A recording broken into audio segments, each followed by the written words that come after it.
Hello everyone, पुन्हा एकदा स्वागत आहे तुमचं राजश्री ऑल इन वन चॅनलमध्ये। आज आपण बनवणार आहोत पौष्टिक अशा ज्वारीच्या पिठाच्या चकल्या।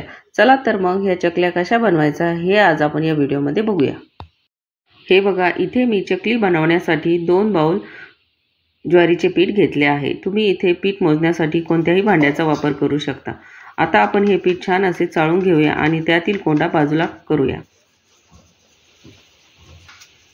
हे बघा, इथे हे माझे पीठ चाळून झालेले आहे। आता आपल्याला हे पीठ मळून घ्यायचे आहे। यासाठी आपल्याला पिठाच्या निम्मेच म्हणजेच 1 बाउल पाणी घ्यायचे आहे। हे बघा, इथे मी 1 बाउल पाणी घेतले आहे। आता आपण हे गरम करण्यासाठी ठेवूया आणि तोपर्यंत पिठामध्ये आपण मीठ चवीनुसार यामध्ये मीठ टाकून घेतले आहे। यानंतर अर्धा चमचा धने पावडर, अर्धा चमचा जिरे पावडर, यानंतर चवीनुसार तुम्ही यामध्ये लाल तिखट घालू शकता आणि चकलीला छान असा रंग येण्यासाठी इथे आपण थोडीशी हळद वापरली आहे। यानंतर यामध्ये आपण 2 चमचे तीळ टाकून घेणार आहोत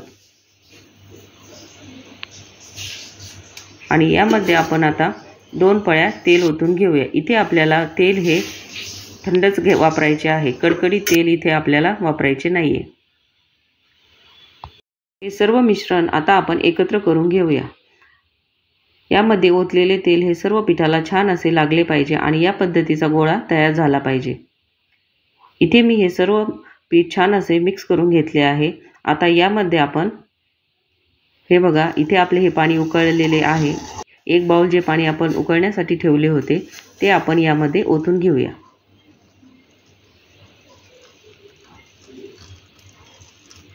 अगदी कडकडीत पाणी आपल्याला यामध्ये टाकायचे आहे आणि चमच्याच्या साहाय्याने आपण आता हे छान असे मिक्स करून घेऊया। या पिठामध्ये आपण उकळते पाणी टाकले आहे, त्यामुळे हे पीठ हाताने मळणे थोडेसे अवघड जाते। त्यामुळे इथे मी पावभाजीच्या स्मॅशरनी हे पीठ एकत्र करून घेणार आहे। हे बघा, या पद्धतीने आपल्याला हे पीठ छान असे मिक्स करून घ्यायचे आहे। स्मॅशरच्या साहाय्याने आपल्याला या पिठाच्या सर्व गुठळ्या फोडून घ्यायच्या आहे। पीठ गरम असल्यामुळे हाताने मळणे हे आपल्याला शक्य नाही, त्यामुळे सुरुवातीला याच पद्धतीने आपल्याला हे पीठ एकत्र असे छान मिक्स करून घ्यायचे आहे। इथे तुम्हाला पाण्याचे प्रमाण हे थोडेसे कमी वाटत असेल, पण सुरुवातीला आपल्याला पिठाच्या निम्मेच पाणी यामध्ये ओतून घ्यायचे आहे। इथे आपले हे पीठ छान असे मिक्स करून झाले आहे। आता आपण हाताच्या साहाय्याने हे सर्व पीठ एकत्र असे गोळा करून घेऊया। पीठ हे थोडेसे गरमच आहे, तरीही आपल्याला थोडेसे हळूहळू मळत हे पीठ एकत्र करून घ्यायचे आहे।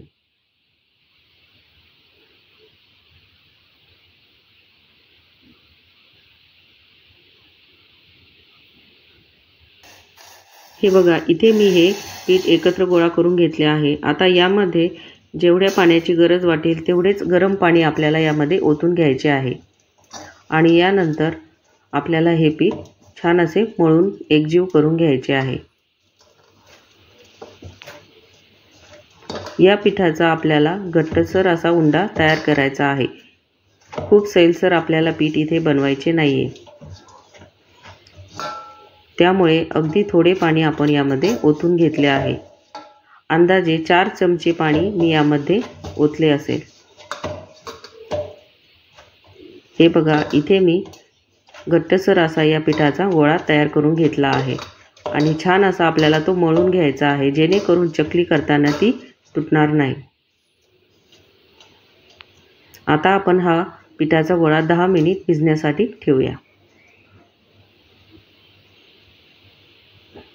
तोपर्यंत आपण चकली तयार करण्यासाठी लागणाऱ्या सोऱ्याला तेल लावून घेऊया।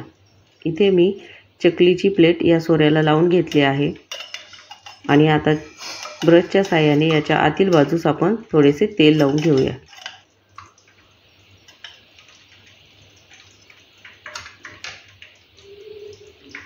आता आपले पीठही छान असे भिजलेले आहे। त्याचा छोटासा उंडा आपण तोडून घेऊया।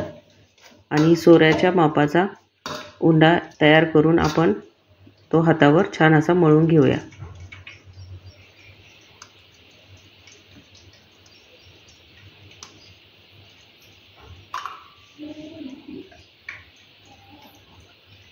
या सोऱ्यामध्ये बसेल तेवढे पीठ आपण यामध्ये घालून घेऊया।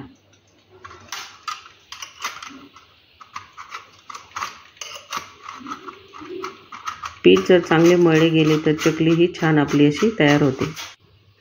हे बघा, चकली काढण्यासाठी इथे मी काही पेपरचे तुकडे करून घेतले आहे, जेणेकरून चकली उचलणे आपल्याला सोपे जाते। आता आपण या पेपरवर मीडियम साईजच्या चकल्या तयार करून घेऊया।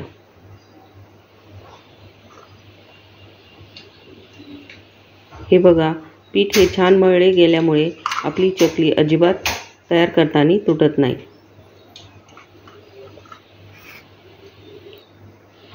आणि पीठ हे थोडेसे घट्टसर मळल्यामुळे चकलीला छान असे काटेरी डिझाइन तयार होते। पीठ खूपच सैलसर ठेवले तर चकली ही प्लेन तयार होईल, तिला काटेरी डिझाइन तयार होणार नाही। त्यामुळे आपल्याला सुंदर अशी चकली बनवण्यासाठी घट्टसरच पीठ मळून घ्यायचे आहे। हे बघा, इथे मी मीडियम साईजच्या चकल्या बनवून घेतल्या आहे। या चकल्या बघितल्यानंतर या ज्वारीच्या पिठाच्या चकल्या असतील असे अजिबात तुम्हाला वाटणार नाही आणि याची चवही खूप सुंदर अशी लागते। ज्याप्रमाणे ज्वारी ही थोडीशी बेचव असते, पण तुम्ही या पद्धतीने त्यामध्ये सर्व मसाले अगदी प्रमाणात घालून घेतले तर या चकलीला खूप सुंदर अशी टेस्ट येते आणि या चकलीला बघितल्यानंतर ही ज्वारीची चकली असेल असे अजिबात तुम्हाला वाटणारही नाही। हे बघा, इथे मी काही चकल्या तयार करून घेतल्या आहे आणि तेलही छान गरम झालेले आहे। या पद्धतीने पेपरवर चकली काढल्यामुळे ती हातावर टाकून घेणे अगदी सोपे जाते। हे बघा, आणि अगदी सावकाश आपल्याला आता या चकल्या तेलामध्ये सोडून घ्यायच्या आहे। चकल्या तेलात सोडताना आपल्याला गॅसची फ्लेम ही हाय ठेवायची आहे आणि सर्व चकल्या टाकून झाल्यानंतर गॅसची फ्लेम आपल्याला लो करून घ्यायची आहे आणि लो फ्लेमवरच आपल्याला आता या चकल्या दोन्ही साईडनी छान अशा गोल्डन ब्राऊन कलर येईपर्यंत तळून घ्यायच्या आहे।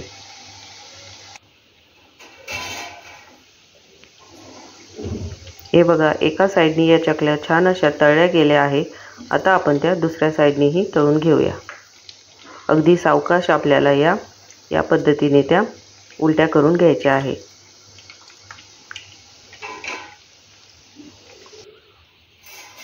लो फ्लेमवर तळल्यामुळे चकली ही आतमध्ये छान अशी तळली जाते आणि कुरकुरीत बनते।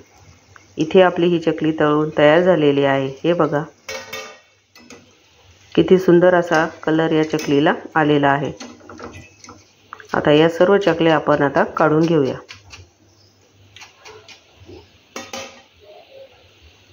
हे बघा, इथे आपल्या ह्या चकल्या तळून तयार झालेल्या आहे। अगदी कुरकुरीतपणा या चकलीला आलेला आहे। याच पद्धतीने उरलेल्या पिठाच्याही आपण चकल्या तयार करून घेऊया।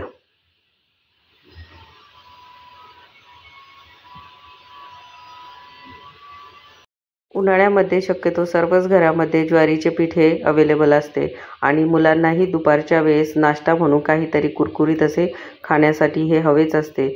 अशा वेळेस अगदी सहज आणि पटकन तयार होणाऱ्या या ज्वारीच्या पिठाच्या चकल्या तुम्ही नक्की घरी बनवून बघा। हे बघा, इथे तयार केलेल्या दुसऱ्या चकल्याही मी छान अशा कुरकुरीत तळून घेणार आहे। ते मी आता सर्व पिठाच्या चकल्या तळून घेतलेल्या आहे। हे बघा, किती सुंदर असा कलर या चकलींना आलेला आहे। या चकल्या बघितल्यानंतर या ज्वारीच्या पिठाच्या चकल्या असतील असे तुम्हाला अजिबात वाटणार नाही आणि जी मुले ज्वारीची भाकरी खात नाही तेही अगदी आवडीने या ज्वारीच्या पिठाच्या चकल्या खातील। चला तर मग तुम्हीही या पद्धतीच्या पौष्टिक अशा चकल्या बनवून बघा आणि त्या कशा बनल्या या मला कमेंट करून नक्की कळवा। आणि जर तुम्ही या चॅनलवर नवीन असाल तर या चॅनलला सबस्क्राईब केल्याशिवाय अजिबात जाऊ नका। माझा हा व्हिडिओ अगदी संपूर्ण बघितल्याबद्दल तुम्हा सर्वांचे मनापासून धन्यवाद। पुन्हा भेटूया अशाच एका नव्या रेसिपीमध्ये। तोपर्यंत मस्त खा आणि हेल्दी रहा।